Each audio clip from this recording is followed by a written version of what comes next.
I never thought my own son would throw me out of my own house. It was a Tuesday afternoon in late October when the words came out of Samuel's mouth like poison.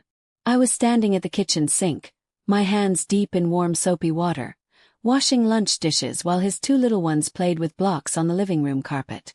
The autumn light slanted through the white lace curtains I had hung 30 years ago, the same ones I washed and ironed every spring. Samuel walked in through the side door without knocking anymore.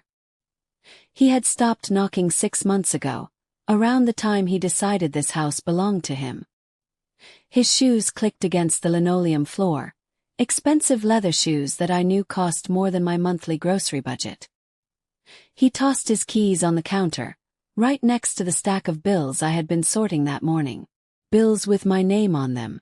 Electric, water, gas, property tax. Oh mine. "Ma, we need to talk," he said, loosening his tie. I turned around, drying my hands on my apron. My husband Gregory was in the garage, tinkering with his old toolbox like he did most afternoons since he retired. The grandkids, 4-year-old Maya and 6-year-old Nathan, looked up from their blocks, sensing something in their daddy's tone. "What is it, baby?" I asked, using the same gentle voice I had used when he was small and scraped his knee. He laughed. Actually laughed. It was not the warm sound I remembered from his childhood, but something cold and sharp. "Here's the thing, Ma. I'm going to live my life, and you're going to take care of my kids. That's the rule. If you can't do it, then either you start paying rent to stay here, or there's the door." The dish towel slipped from my hands. I stared at my son, this man I had carried for 9 months, nursed through fevers, put through college while working double shifts at the hospital laundry. This man whose graduation photos still hung in the hallway. "Samuel, what are you saying?" My voice came out as a whisper. "I'm saying I'm tired of you acting like you're doing me some huge favor. Ashley and I have careers. We have lives. You're retired. You have time. This is what grandmothers do." He crossed his arms, looking at me like I was a stranger, not the woman who had given him everything. "But Samuel, this house is where you live rent-free," he interrupted. "So either earn your keep by watching your grandkids without complaining, or start contributing financially. Your choice." My heart pounded so hard I thought it might crack right through my ribs. Behind him, little Maya started to cry softly. She did not understand the words, but children always know when love is breaking. Before you go further into my story, if you are listening from anywhere in this world, please like this video, subscribe to the channel, and comment below to let me know where you are watching from. Your support means everything. I wanted to scream at him. I wanted to tell him that I paid every single bill in this house. That the mortgage had my and Gregory's names on it, not his. That I had been watching his children 14 hours a day, 7 days a week, while my doctor kept warning me about my blood pressure and the stress wearing down my body. But the words stuck in my throat like stones. "Samuel, let's talk about this calmly," I managed. "Nothing to talk about, Ma. I have said what I said." He picked up his keys. "Ashley and I are going to Miami this weekend. We will drop the kids off Friday night." He walked toward the door, then paused. "Oh, and we are extending the trip. We will be back in 10 days, not 3. You will manage." The door slammed. The sound echoed through my kitchen like a gunshot.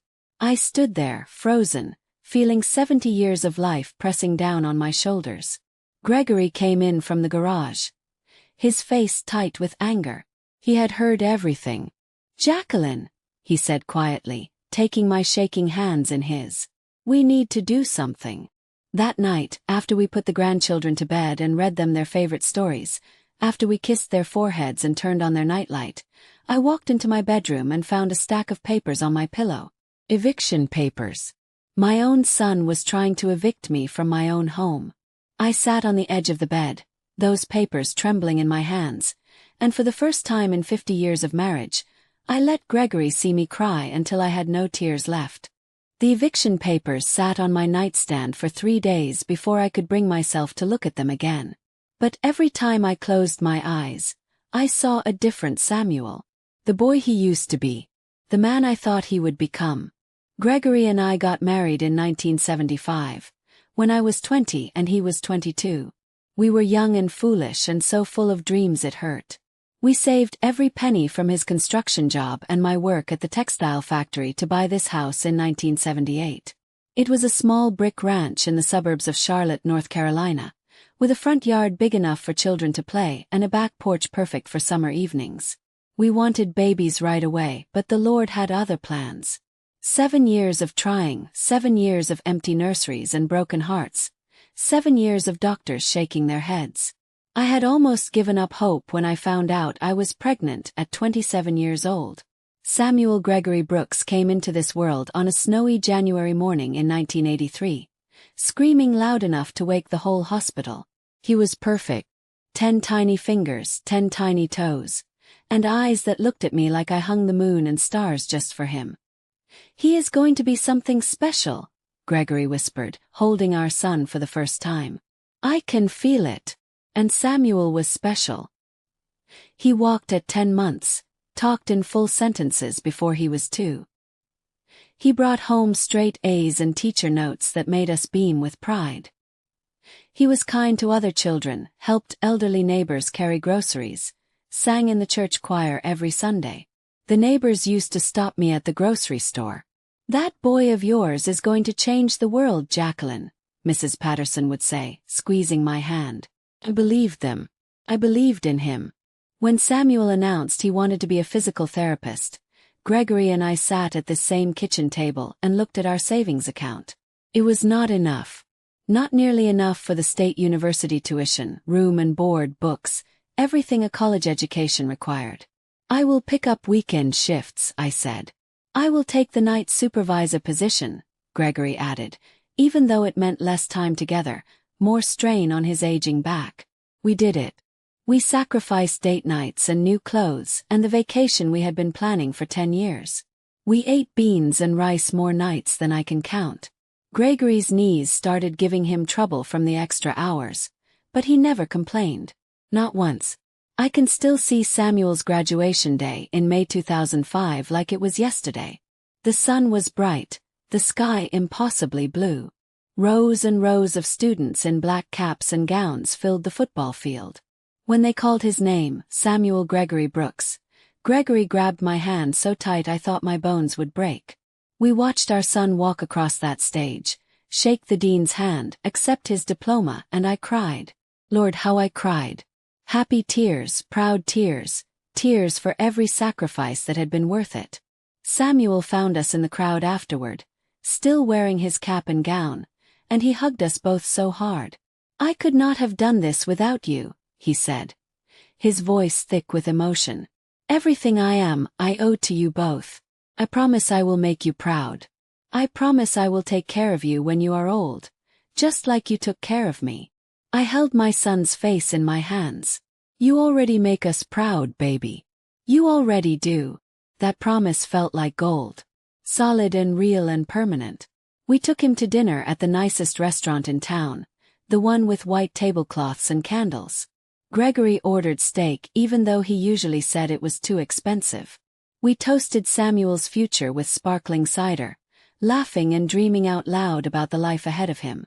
"I am going to get a good job, buy you a new car, Ma," Samuel said, grinning.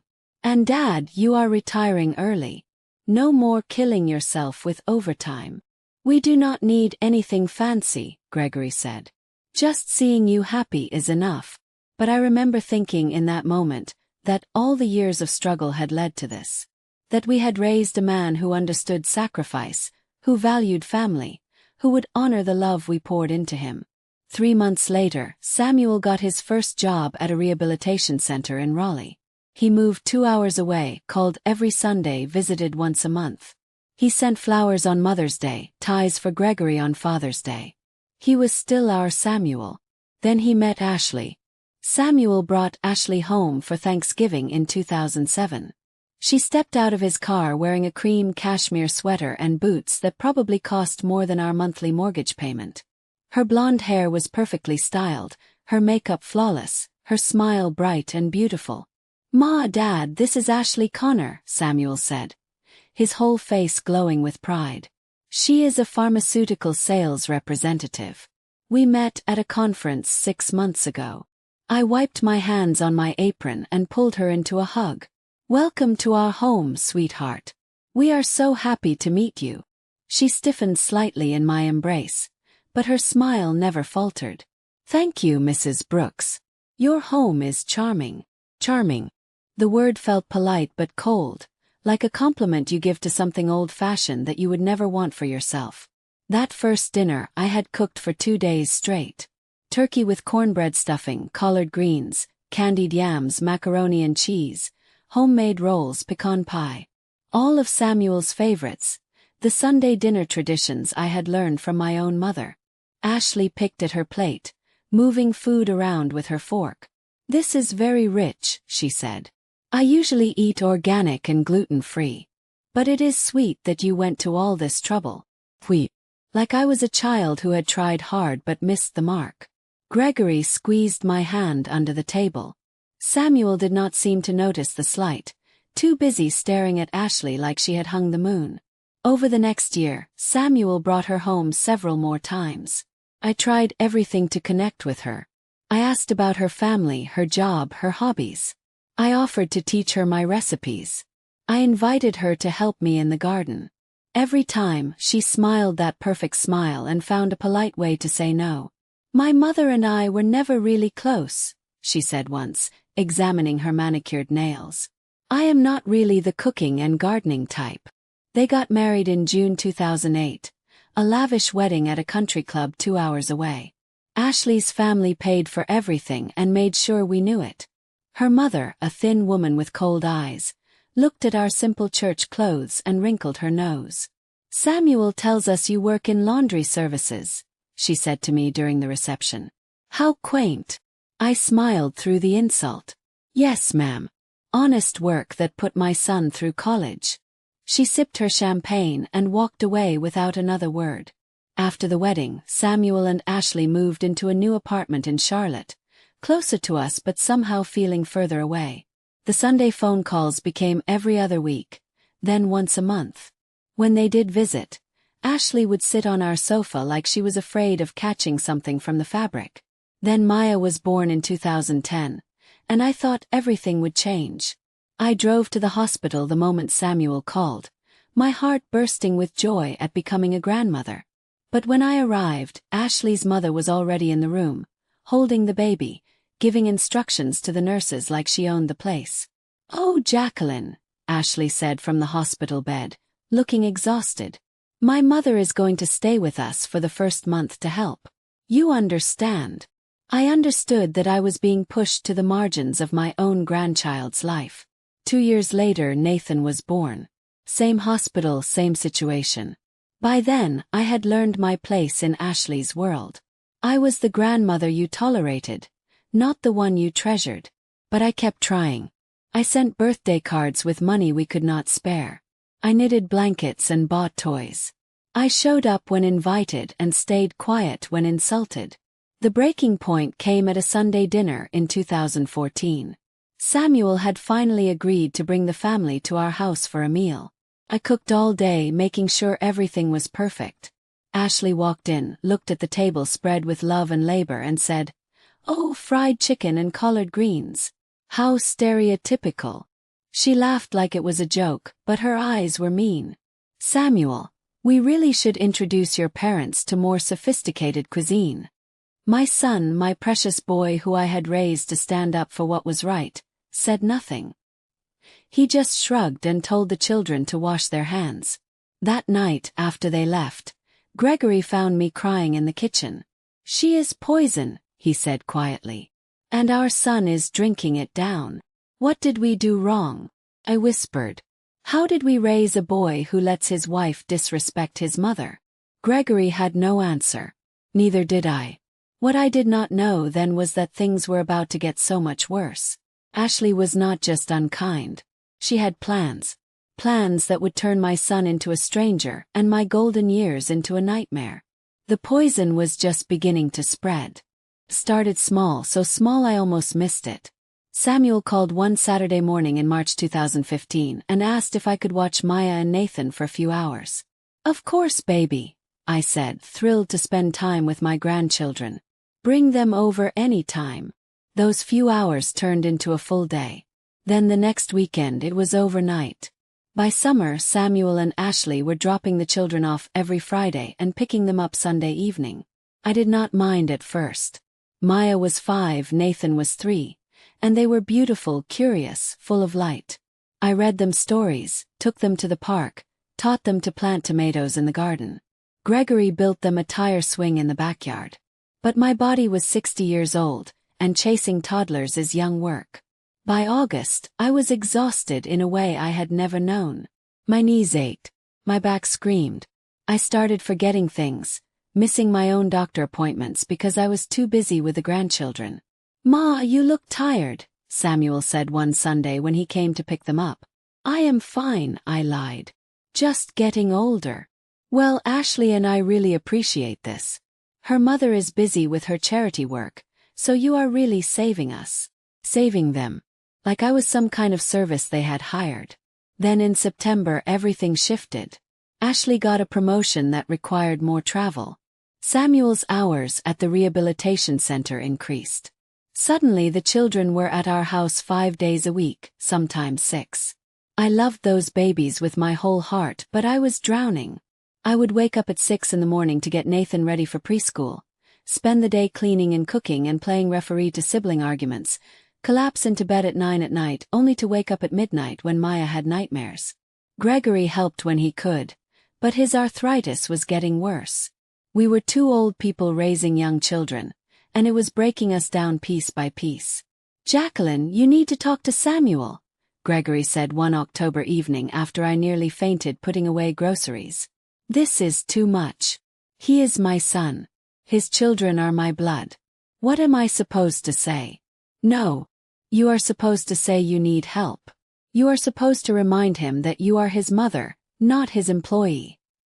But I could not find the words. Every time I tried, I thought about Samuel as a baby, as a boy, as the man who promised to take care of me. Surely he would notice. Surely he would see what this was doing to me. He did not notice. Or he did not care. The morning it happened, I had been awake since 5. Nathan had an ear infection and had cried most of the night. Maya needed help with a school project. I had not eaten breakfast, had barely slept in days. And my blood pressure medication sat untouched on the counter because I kept forgetting to take it. I was carrying a laundry basket up the stairs, my vision swimming, my heart pounding too fast. Nathan was calling for juice. Maya was crying because she could not find her favorite doll. The last thing I remember was my foot missing the step. Then the world went black. I woke up on the living room floor with Mrs. Henderson from next door kneeling beside me. Her phone pressed to her ear. "Yes, she is breathing. Please hurry."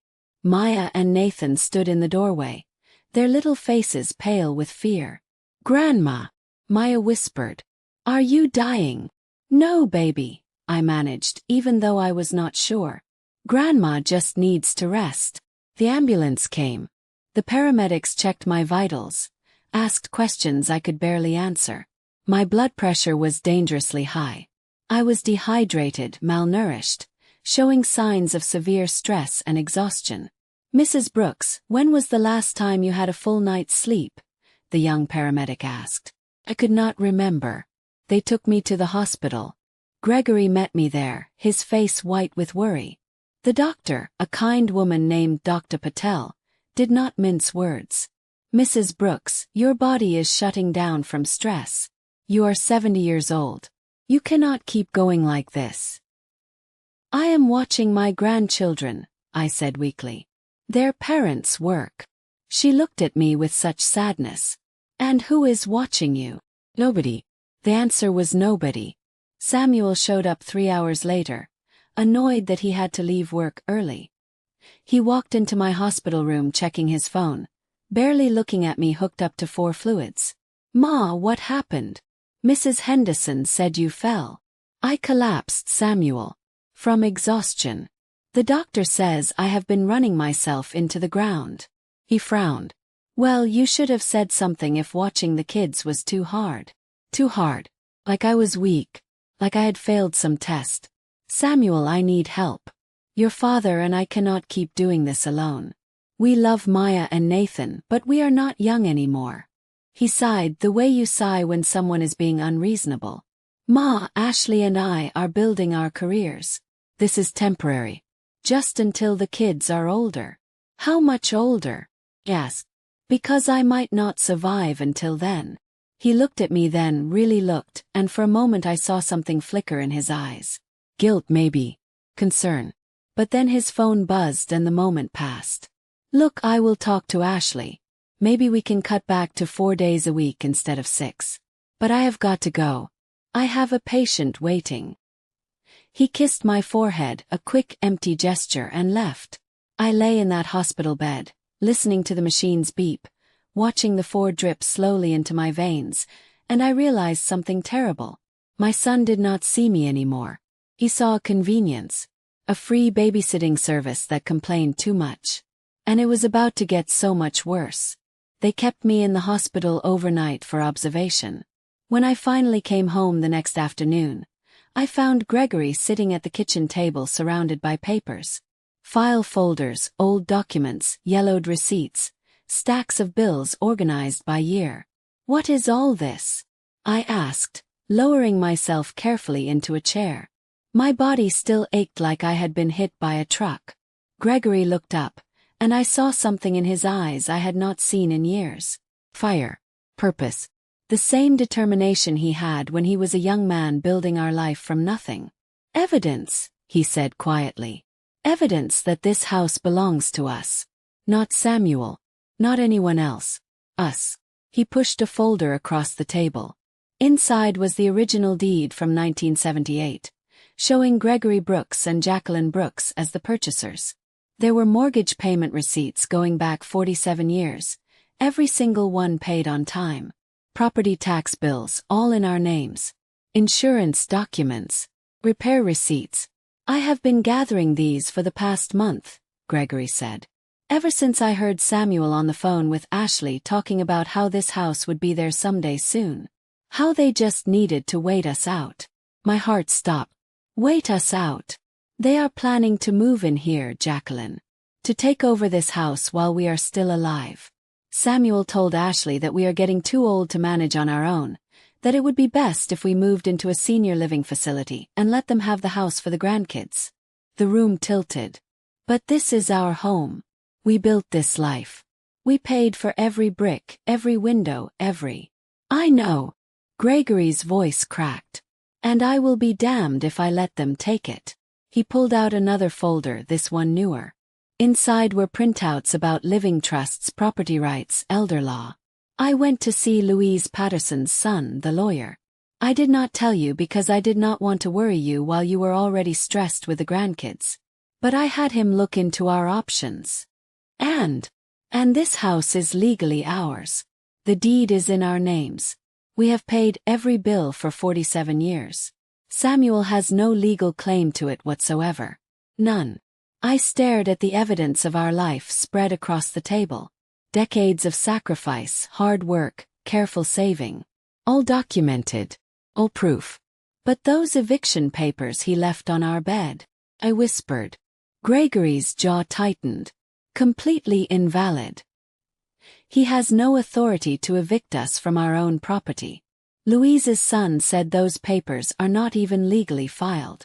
Samuel probably downloaded a template from the internet trying to scare us. Anger rose in my chest, hot and sharp. My son had tried to frighten 2 old people out of their own home with fake legal papers. What had happened to the boy I raised? There is more, Gregory said. He pulled out a thick stack of utility bills. Electric, water, gas, trash, phone. Every single one showing Jacqueline Brooks or Gregory Brooks as the account holder. Every single one paid by us. I highlighted every payment from the last 5 years. Want to know how many times Samuel contributed to a household bill? I was afraid to ask. 0. Not once. Not a single dollar for electricity, water, heat, nothing. He acts like he owns this place, but he has never paid a dime toward keeping it running. My hands shook as I looked through the bills. Gregory was right. We had been paying for everything while Samuel treated our home like his personal property. What do we do? He asked. Gregory reached across the table and took my hands in his. His knuckles were swollen with arthritis, his skin thin and spotted with age, but his grip was strong. We fight back. Not with anger or cruelty, but with truth. We remind our son that respect is not optional, and that we are not doormats to be walked on. He will be so angry, I said. Let him be angry. I'm angry too. Angry that he tried to threaten his own mother. Angry that he has been using us while planning to throw us away. Angry that I raised a man who thinks so little of the people who gave him everything. Tears spilled down my cheeks. Where did we go wrong, Gregory? We did not go wrong. We loved him. We sacrificed for him. We gave him every advantage. What he does with that is on him, not us. We sat there in the fading afternoon light, two people in their 70s, married for 50 years, facing the worst betrayal either of us could imagine. Our own child had turned against us. But we were not helpless. We had proof. We had rights. We had each other. Louise's son gave me the name of another lawyer, Gregory said. Someone who specializes in family disputes and elder rights. I made an appointment for next Tuesday. Will you come with me? I looked at my husband, this good man who had spent half a century building a life with me, protecting me, standing beside me through every storm. Yes, I said. I will come. That night I could not sleep. I kept thinking about Samuel as a baby. His tiny hand wrapped around my finger. I thought about the promises he had made at his graduation. I thought about the man he had become, and the stranger wearing his face.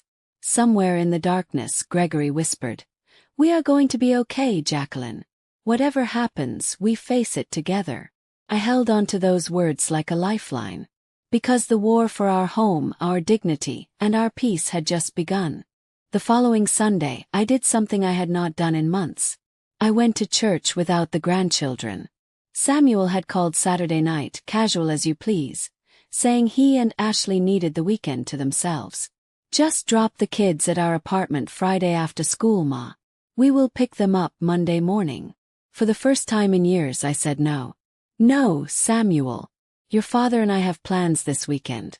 You will need to find other arrangements. The silence on the other end lasted so long I thought the call had dropped. What do you mean, no? Ma, we already made plans. Then you should have asked instead of assumed. We are not available. My heart pounded, but my voice stayed steady. He sputtered, angry and confused, but I hung up before he could argue further. Gregory squeezed my shoulder, proud. So Sunday morning I put on my best dress, the navy blue one with a white collar, and walked into Cornerstone Baptist Church for the first time in 5 months. The choir was singing Amazing Grace when I slipped into a pew near the back. Sister Diane Thompson spotted me immediately. She was 73, had buried 2 husbands, raised 6 children, and had the kind of wisdom that comes from surviving life's hardest storms. After service she pulled me aside. "Jacqueline Brooks, where have you been hiding yourself?" "Taking care of grandchildren," I said, trying to smile. Her eyes narrowed. "Every single Sunday for half a year. Child, sit down and talk to me." We sat in the church fellowship hall over weak coffee and store-bought cookies, and I told her everything. The constant babysitting, the collapse, the eviction papers, Samuel's cruelty, Ashley's poison. Diane listened without interrupting, her weathered hand covering mine. "You know what this is," she finally said. "This is elder abuse. Financial and emotional abuse. Your son is exploiting you." The word hung in the air like smoke. Abuse. I had never thought of it that way. "He is my son," I whispered. "I raised him. How can it be abuse?" "Because family does not get a free pass to mistreat you, honey. My second husband's daughter tried the same thing, trying to take our house, demanding I care for her children while treating me like hired help. I had to get a lawyer and set boundaries. Hardest thing I ever did, but it saved my life. I do not want to fight with my son. Then you are choosing to let him destroy you. Is that what you want? To die exhausted and disrespected in your own home. Her voice was gentle but firm. Before I could answer, 3 other women joined us. Sister Patricia, Sister Michelle, Sister Gloria. They had all noticed my absence, all wondered, all worried. "We have a women's prayer group that meets Thursday evenings," Patricia said. "We share our burdens, pray together, support each other. You should come." "I do not know if I can. The grandchildren are not your responsibility every single day," Diane interrupted. "Your first responsibility is to yourself and your husband. You cannot pour from an empty cup, Jacqueline." That Thursday I went to the prayer circle. 8 women, ages 55 to 80, gathered in the church basement. We sat in folding chairs arranged in a circle, held hands, and took turns sharing what weighed on our hearts. I told my story again, and this time I cried. Really cried. The kind of crying that comes from years of swallowing pain. "My son told me to take care of his kids or get out of my own house," I said through tears. "And I do not know how to make him see me as his mother anymore instead of his servant." Every woman in that circle had a story. Sister Michelle's daughter had stolen her credit cards. Sister Gloria's son had forged her name on loan documents. Sister Patricia's family had tried to put her in a nursing home to take her property. "You are not alone," they said over and over. "You are not alone." We prayed together, our voices rising and falling like waves. We prayed for strength, for wisdom, for protection, for justice. We prayed that our children would remember who raised them and find their way back to respect and love. When I left that evening, I felt different. Lighter. Like I had been carrying a boulder and someone had finally helped me set it down. At home, Gregory was waiting at the kitchen table with more documents. "I found something," he said, sliding a paper toward me. It was a credit card statement in Samuel's name, sent to our address by mistake.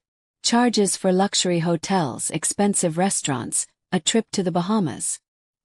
"He told us money was tight," I said slowly. "He said that is why he needed us to watch the kids, because they could not afford childcare. He lied. They have money. They just do not want to spend it on their own children when they can use you for free." The anger that had been building in me for months finally found its voice.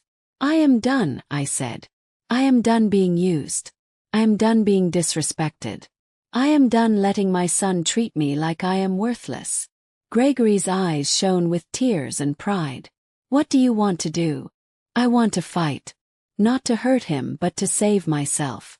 To save us." I looked at my husband, my partner of 50 years. We built this life. We earned this peace. And I will not let anyone, not even our own child, take it from us. That night, I called the lawyer Gregory had found. Her name was Patricia Chen, and she specialized in elder law and family disputes. "Mrs. Brooks," she said when I explained our situation, "what your son is doing has a name. It is called elder financial abuse and emotional exploitation. And yes, we can stop it." We made an appointment for the following Tuesday. As I hung up the phone, I heard Samuel's car pull into the driveway. He had a key and let himself in without knocking like always. "Ma, we need to talk about Thanksgiving," he started. "Ashley's family is hosting, so we need you to watch the kids for 4 days." I looked at my son, this stranger with my child's face, and something inside me shifted permanently. "No," I said. He blinked. "What? Ma, you cannot just." "I can." And I did. "Now please leave. We have company coming and need to prepare." We did not have company coming. But I needed him gone. Samuel stared at me like I had grown a second head. Then his face hardened, the mask slipping to show the entitled anger underneath. "Fine. But do not come crying to me when you are lonely and forgotten. This is your choice, Ma." He slammed the door so hard a picture frame fell off the wall. Gregory picked it up. It was Samuel's baby picture. His toothless grin frozen in time. "Should we hang it back up?" he asked. I looked at that innocent face, that child I had loved with everything in me, and felt my heart break one more time. "Not yet," I whispered. "Maybe someday." But not yet. The war had begun, and I was finally ready to fight. Patricia Chen's office was on the third floor of a brick building downtown, with a view of the courthouse across the street. The waiting room smelled like coffee and old books, and the receptionist offered us water with a kind smile. I was nervous. Gregory held my hand, his palm warm and steady. When Patricia called us back, I was surprised to see she was younger than I expected, maybe 45, with kind eyes behind wire-rimmed glasses and a firm handshake. Mr. and Mrs. Brooks, thank you for coming. Let me start by saying that what you are experiencing is more common than you think. And yes, there are legal remedies available. We spent 2 hours going through everything. Patricia took notes, asked questions, reviewed the documents Gregory had gathered. The deed, the bills, the fake eviction notice, the evidence of Samuel's lies about money. Here is the situation, she finally said. This house is legally yours. Samuel has no ownership stake, no legal right to evict you, and no authority to make demands about your property. The eviction notice he left is worthless, likely downloaded from the internet and completely unenforceable. Relief washed over me. So we are safe. From eviction, yes. But Mrs. Brooks, I am concerned about a larger pattern here. Your son has been financially exploiting you by demanding free childcare while he and his wife spend money on luxury vacations. He has been emotionally abusing you with threats and manipulation. And he has been attempting to illegally claim ownership of your property. She slid a pamphlet across the desk. Elder abuse. Know your rights. What can we do? Gregory asked. Several things. First, I can draft a cease and desist letter making clear that this property belongs to you and that any further threats or harassment will result in legal action. Second, I recommend you update your will and create a living trust to protect your assets. Third, you need to establish firm boundaries about childcare and household access. He has a key to our house, I said quietly. Change the locks. Today if possible. Your home is your sanctuary, and no one gets access without your permission, family or not. The words felt radical and terrifying and absolutely necessary. Patricia leaned forward. I know this is hard. He is your son. But loving someone does not mean letting them harm you. Real love requires boundaries. You can love Samuel and still protect yourself. We left her office with a plan and a folder full of documents. The legal fees would cost money we had been saving for emergencies, but Gregory squeezed my hand. This is the emergency, he said. Protecting our peace, our home, our last years together. This is what we have been saving for. That afternoon we went to the hardware store and bought new locks for every door. Gregory installed them himself, his arthritic hands moving slowly but surely. Each click of the new lock felt like reclaiming something stolen. I went through the house, room by room, and started organizing 47 years of proof. Mortgage statements from 1978 to 2025. Property tax receipts. Insurance documents. Utility bills. Home repair receipts. Every single piece of paper that proved this house was ours. In the attic, I found boxes of Samuel's childhood things. Report cards praising his kindness. Thank you cards he had made me for Mother's Day. A photo album from his high school graduation where he had written, "To the best parents in the world." I sat on the dusty attic floor, surrounded by memories of the boy he used to be, and let myself grieve, not just for the relationship we had lost, but for the illusion I had been holding on to.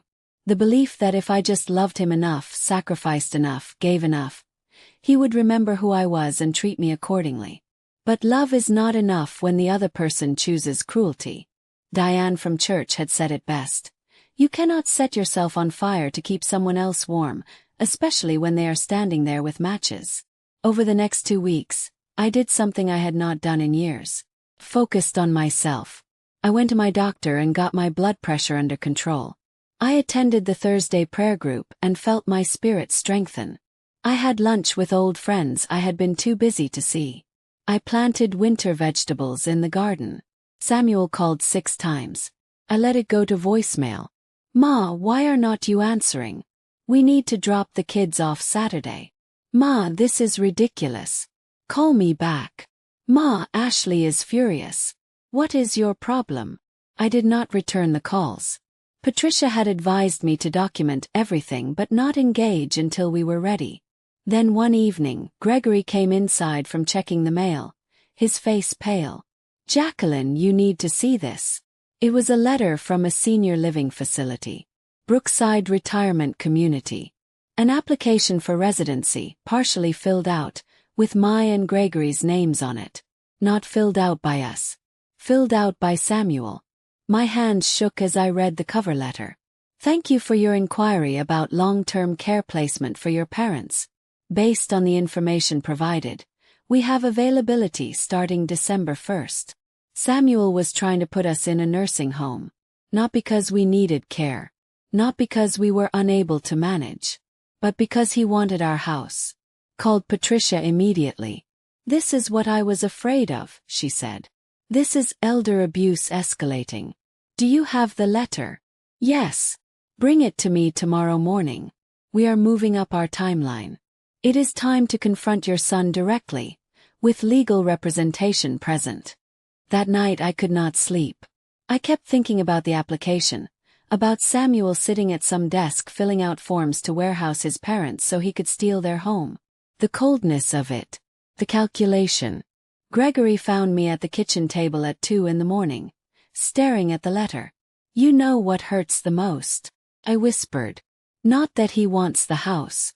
Not even that he is willing to lie and manipulate. It is that he thinks so little of us. Like we are just obstacles to remove. Like the 70 years I have lived, the 50 years we have been married, the 25 years we spent raising him. All of it means nothing. Gregory sat beside me. His eyes red with unshed tears. We matter, he said firmly. Our lives matter. Our dignity matters. And we are going to make sure Samuel knows that, even if we have to drag him to court to do it. I looked at my husband, this man who had stood beside me through poverty and joy and heartbreak and hope, and I made a choice. Call Patricia, I said. Tell her we are ready. It is time to face our son. The next morning I heard Samuel's voice on our porch. He was trying his old key, confused when it did not work. Then he started pounding on the door. Ma, why does my key not work? Open up. I opened the door but did not invite him in. He stood on the porch, angry and bewildered. Why did you change the locks? Because this is our house, Samuel. Not yours. And you do not get access anymore. His face went red.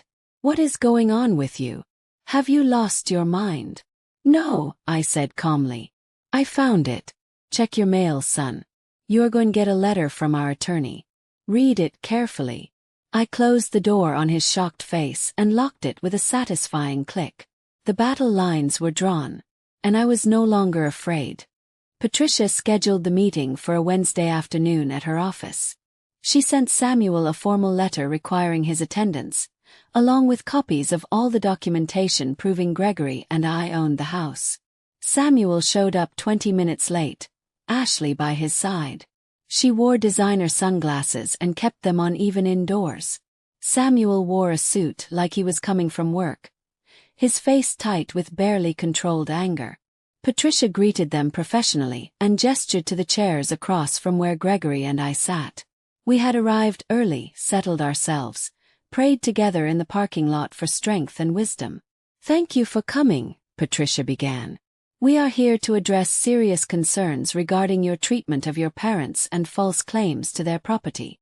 Samuel leaned back in his chair, arms crossed. This is ridiculous. They are my parents. We are family. We do not need lawyers involved. You involved lawyers when you created fake eviction documents, Patricia said calmly, sliding copies across the table. When you attempted to claim ownership of property that is not yours. When you tried to have your parents placed in a nursing home without their consent. Ashley removed her sunglasses, her eyes cold. They are 70 years old. They cannot manage that house by themselves anymore. We were trying to help. By stealing their home.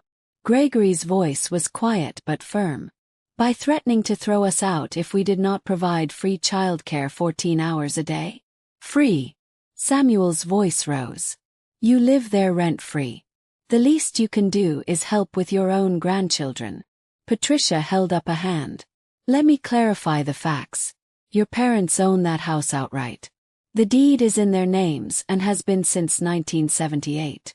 They have paid every mortgage payment, every property tax bill, every utility cost for 47 years.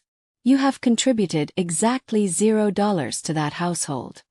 She pushed forward a stack of highlighted bills. Samuel's face went pale as he saw the evidence.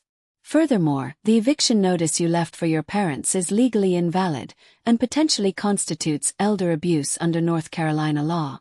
Attempting to fraudulently claim someone else's property, especially elderly family members, can result in criminal charges. This is insane, Ashley said, standing up. We were just trying to make practical arrangements for everyone. Samuel, we do not have to listen to this. Sit down, Mrs. Brooks, Patricia said with steel in her voice. We are not finished. Ashley sat, her face flushed red. Patricia turned to Samuel. Your parents have been more than generous. They raised you, put you through college while working multiple jobs, provided free childcare for your children for years while their own health deteriorated. And you repaid them with threats, manipulation, and attempted theft. I never tried to steal anything, Samuel said, but his voice wavered. Then explain this. Patricia slid forward the nursing home application with his signature on it. You applied to institutionalize your parents without their knowledge or consent, presumably so you could take possession of their house. The room went silent. I watched my son's face, saw the moment he realized he had been caught. No more lies would work. No more manipulation. Just truth laid bare under fluorescent lights. Samuel, I said quietly. Why? He would not look at me. His hands trembled slightly on the table. We needed the space, he finally whispered. The apartment is too small. Maya needs her own room. Nathan's asthma is getting worse. We cannot afford a bigger place right now, and I thought maybe you and Dad could be comfortable somewhere with people to take care of you, and we could use the house for a few years until we got back on our feet financially. You have money for trips to Miami and the Bahamas, Gregory said, pulling out the credit card statements. You have money for designer clothes and expensive restaurants, but not for your own children's housing. Ashley's face went white. How did you get those? They came to our address by mistake, Gregory said. And they tell an interesting story. A story about a couple living beyond their means while exploiting elderly parents for free labor and housing. Samuel put his head in his hands. For a moment, he looked like a little boy again, caught in a lie, ashamed and scared. It is not just the trips, he said, his voice breaking. I have debts. Gambling debts. I thought I could win it back, thought I could fix everything, but I just kept losing. Ashley does not know how bad it is. Nobody knows. Ashley turned to him slowly. What are you talking about? I owe $40,000. To online sports betting sites, poker apps, loans I took out to cover other losses. I have been drowning for 2 years, and I thought if we could just live in the house rent-free for a while, I could pay it off without anyone knowing. The confession hung in the air like smoke. Ashley stood up again, grabbed her purse, and headed for the door. Ashley, wait, Samuel called. She turned, tears streaming down her perfectly made-up face. You have been lying to me for 2 years. Gambling away our money while I thought we were saving for a house. While you made your mother watch our children until she collapsed. I am sorry, I am so sorry, I did not know what else to do. You could have told the truth, she said.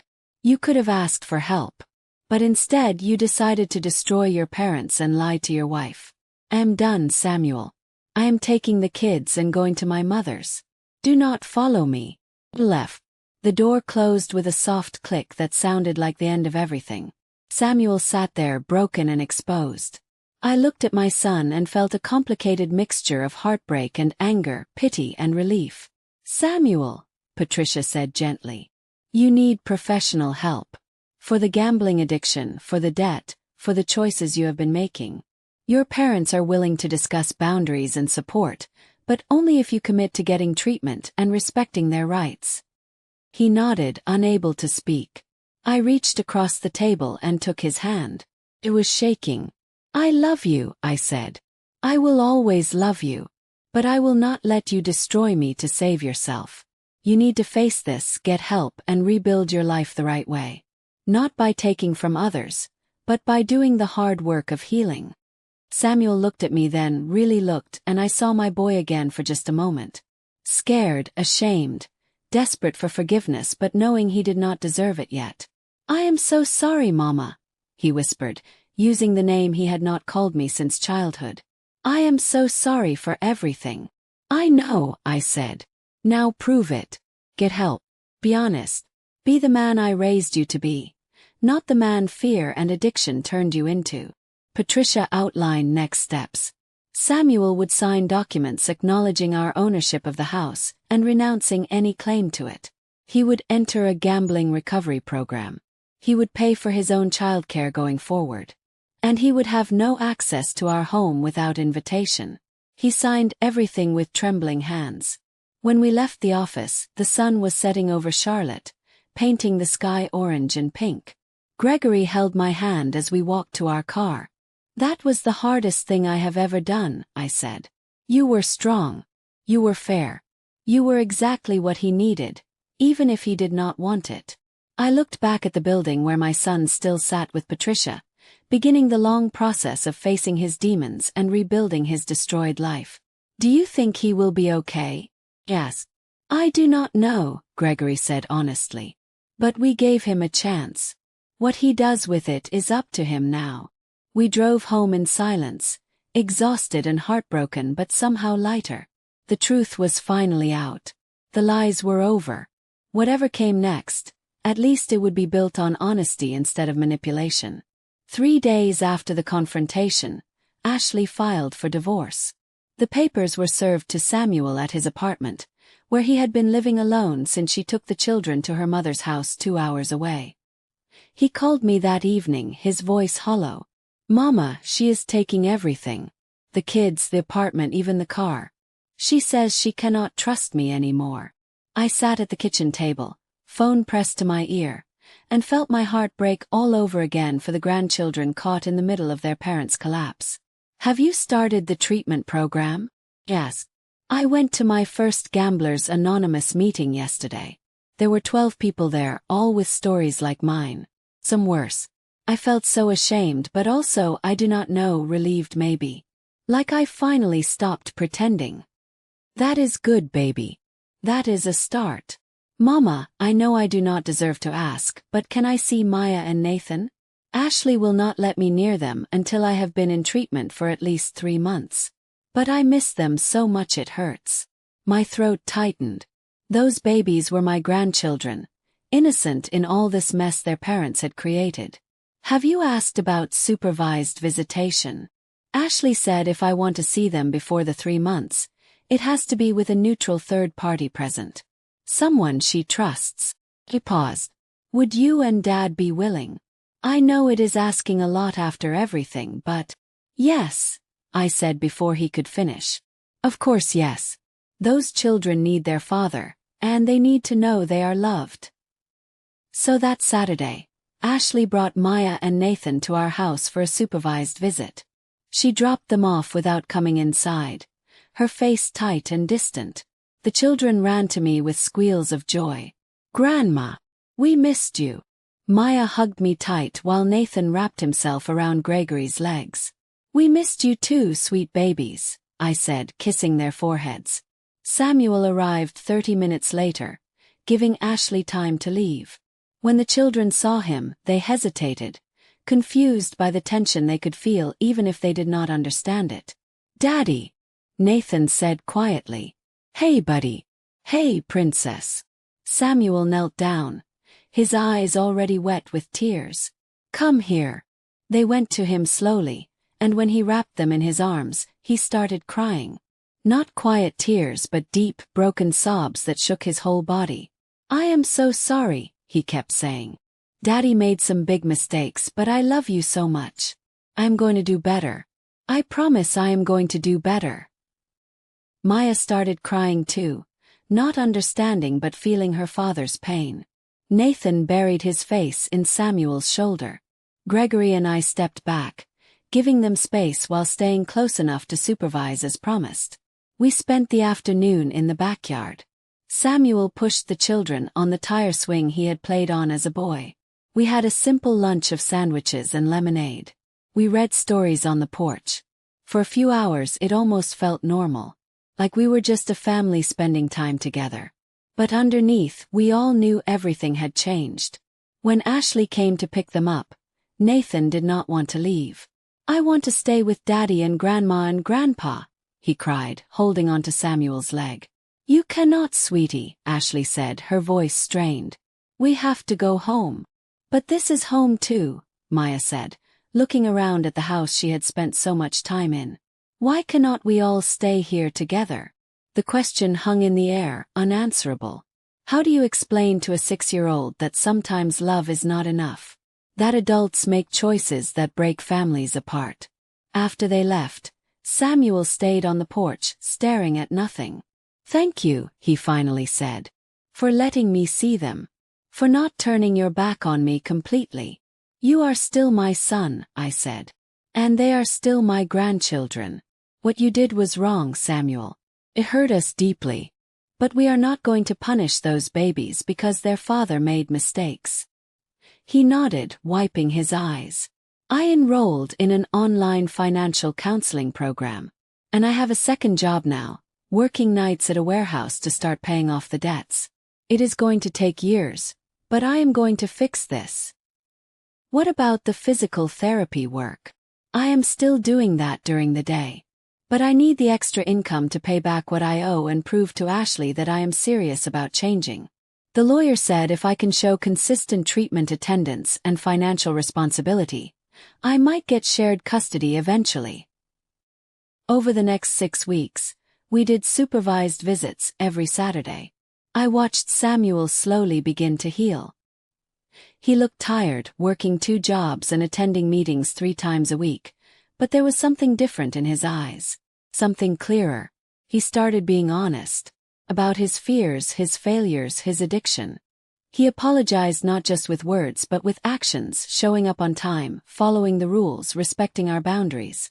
"I used to think asking for help was weakness," he told me one afternoon while the kids napped inside. "I thought I had to have everything figured out, be successful and strong and perfect. And when I started failing, I could not admit it. So I lied and stole and manipulated instead of just saying, 'I need help.'" "Pride is expensive," Gregory said quietly.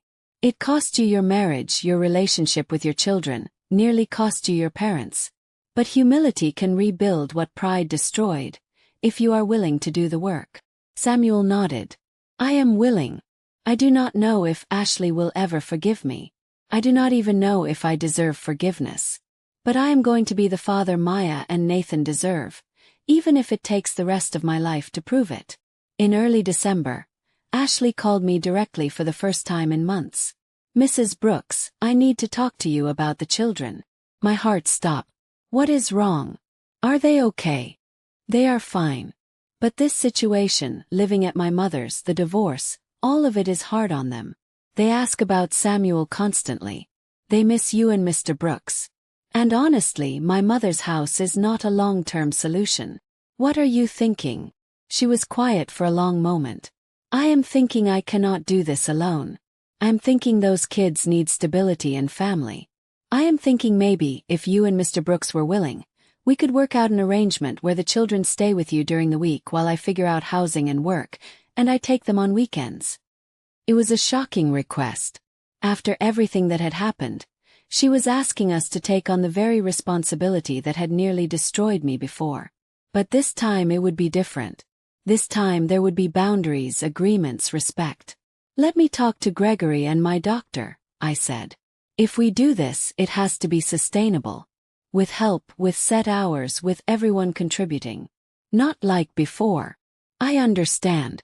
I am sorry for how things were before. I see now how much we took advantage. This would be different. I would pay you for childcare and contribute to household expenses." We worked out an arrangement. The children would live with us Monday through Thursday. Ashley would have them Friday through Sunday. Samuel could visit during our days with supervision until the court approved unsupervised time. Ashley would pay us a fair rate for childcare and contribute to groceries and utilities. Most importantly, we set boundaries.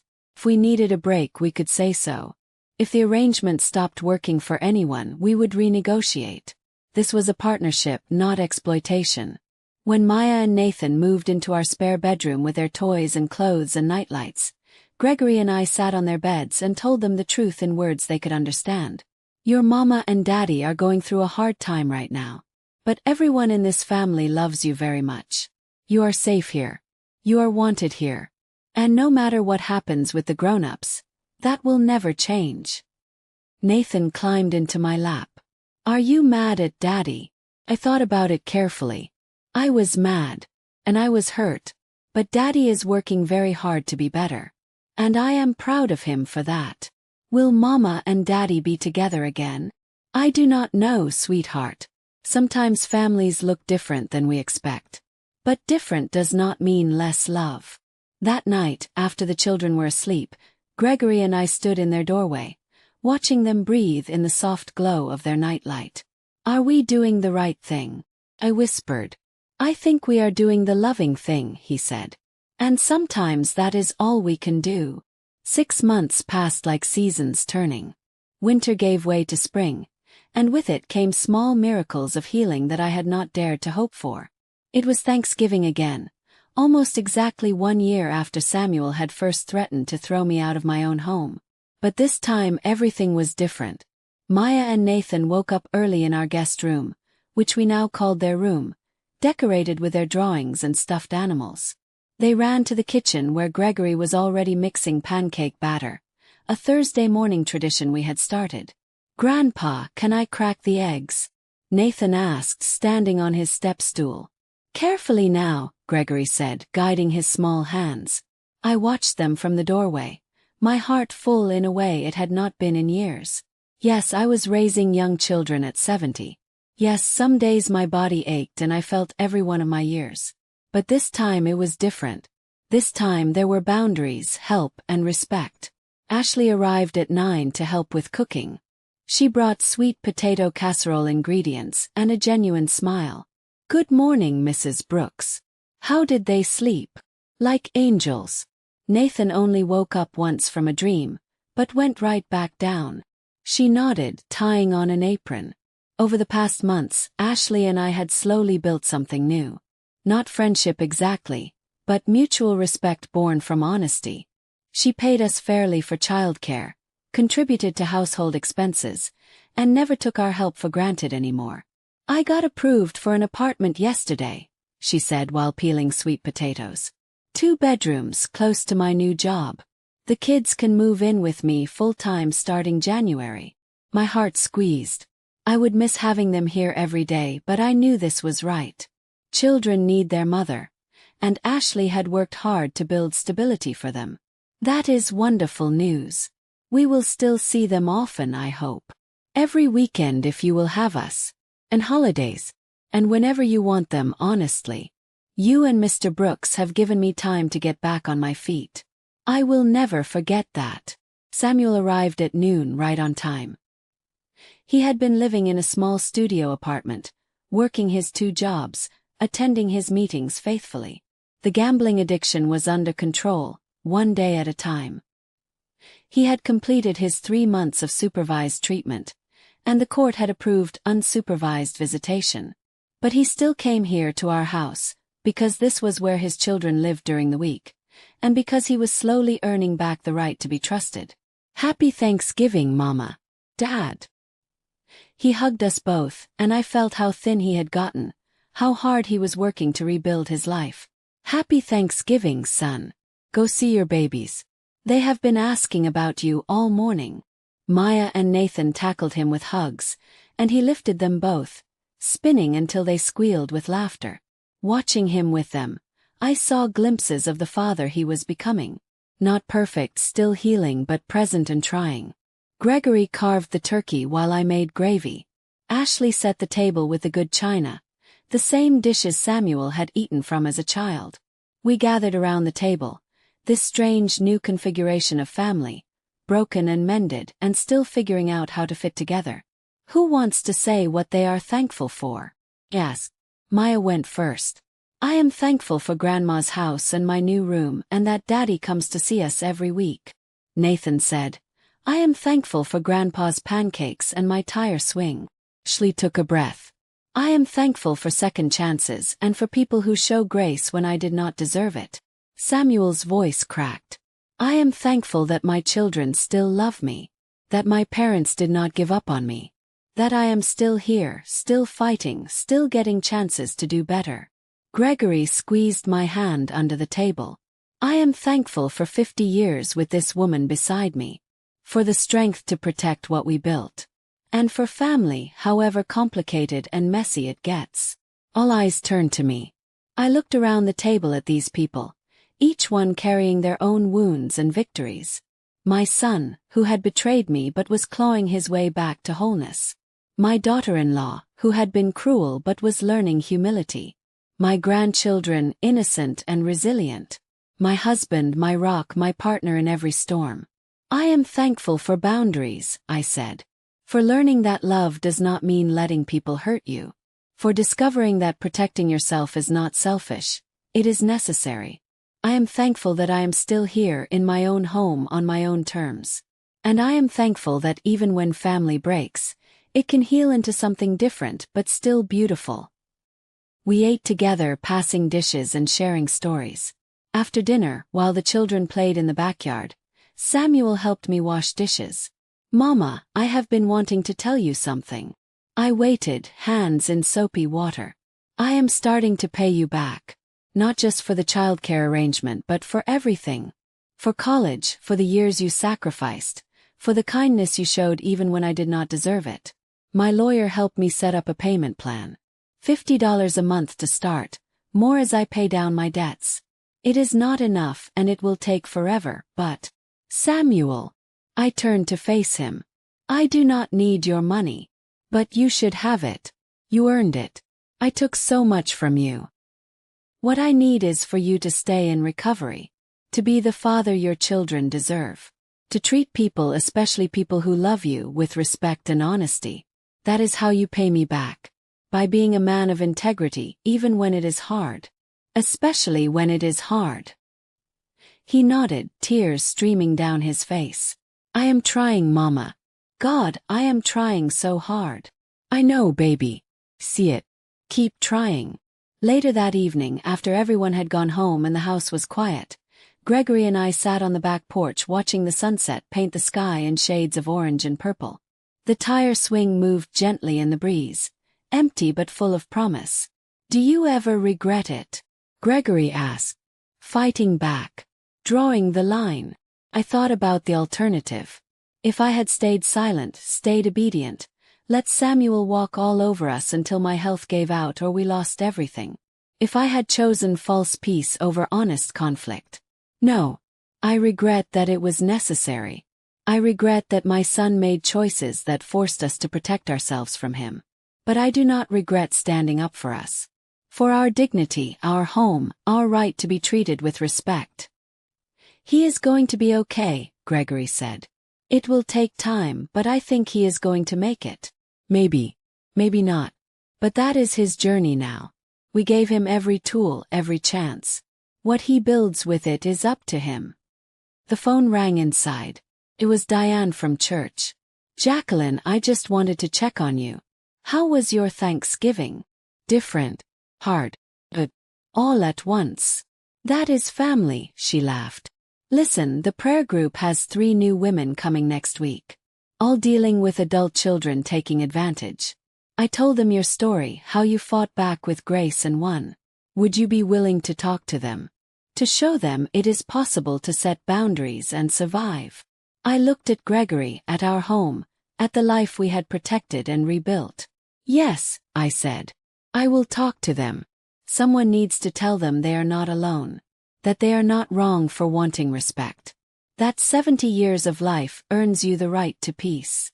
After I hung up, I walked through my house, This home Gregory and I had built brick by brick, payment by payment, year by year. Every room held memories. Some painful now, some still sweet. All of them mine. In the living room, I finally hung Samuel's baby picture back on the wall. Not because everything was fixed or forgiven, but because he was still my son, still part of my story, still someone I loved even as I held firm boundaries around what I would accept from him. Love and boundaries. Grace and strength. Forgiveness and consequences. These things could exist together. I was learning that they had to. That night, lying beside Gregory in the darkness, I thought about everything that had happened. The cruelty, the collapse, the confrontation, the slow, painful rebuilding. How close I had come to losing myself, my home, my peace. "We did it," Gregory whispered. "We survived." "More than survived," I said. "We won. Not by destroying anyone or getting revenge, but by standing firm, telling the truth, and refusing to let someone else's brokenness break us too." "That is poetic justice," he said. "Not getting even, but getting free." I smiled in the darkness. Free. After 70 years of life, I had finally learned that freedom sometimes means saying no to the people you love most.